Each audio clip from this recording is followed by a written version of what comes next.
ถึงกังไหนมึงเล่งมาแทงไหนหนึ่งมันใจก็ลูกม้ากินข้าวสิ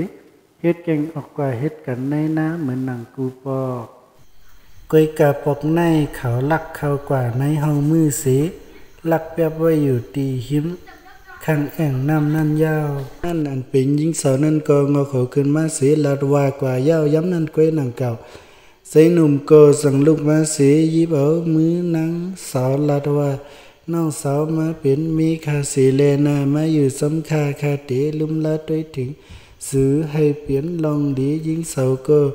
แก้มแหลงย้อนเปื้อหลีไอ้ก้อยกามันนั่งก็พร้อมอยู่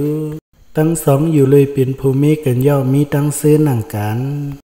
ถึงมาวันหนึ่งมือเขาภูมิกว่าเฮ็ดกันสิมาลือเฮ่อกินข้าววัดนั่นแม่นพ้องเหมือนเขาที่กินข้าวอยู่นั่นมีคนหอคำขี่มาสิไล่มาหันเขาภูมิอยู่หิมคังตั้งเย้าก็คนหอคำนั่นลัดว่าผู้หญิงหังหลีโปตันในเป็นสังเลมาเฮ็ดเป็นมีคนเฮ็ดนะหังเวในเกาตีเอา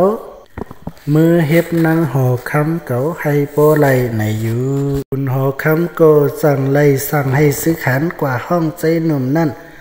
มาทบโยโกคุณหอคำลัดว่าในเกกังเฮาสองก็ในเฮาตีไล่เข่งกันผูกต้นไม้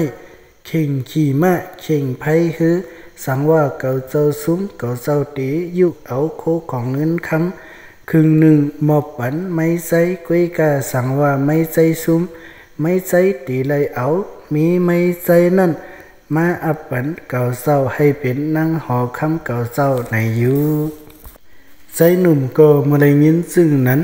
มันใจก็กุมนากุมตาสิบอกเห็นเยามาหลัดเนมีมันนังเย้าโกลัดแทงว่ามันใจก็เหลียวเก้ตีเข่งปีไหลคุณหอคำอันมีซึกหันตั้งนำตั้งไหลนั่นไหลซึ่งหือในอยู่มีมันสั่งขึ้นลัดว่าอำโลไม่ใสปีเอาศพมือในกว่าทึมใส่ในปังไหลเย้าปอน้องตีหันเลปอน้องตีซอยปีเกยปอนั้นปีตีเอากว่าปันต่อเหลียวในไหนสีมันใส่ก็ไหลเอาสมมือนั่นกว่าทึมใส่ในน้ำปังไหลอยู่กำหนึ่งน้ำนั่นก็หอนออกสีเป็นตั้งเข้ากว่าซูปอของเสายิงนั่นพอเขาเสายิงก็สั่งไล่เอาน้ำเตาจ้าแขมนั่นยืนปันใจหนุ่มเสลาดว่ามือเข้าปังขี้เข่งนั่นให้ปิดผ้าห่มน้ำเตาเย้าก็น้ำเตาในตีซอยปันใจอ่องเป้ไลอยู่ในยาว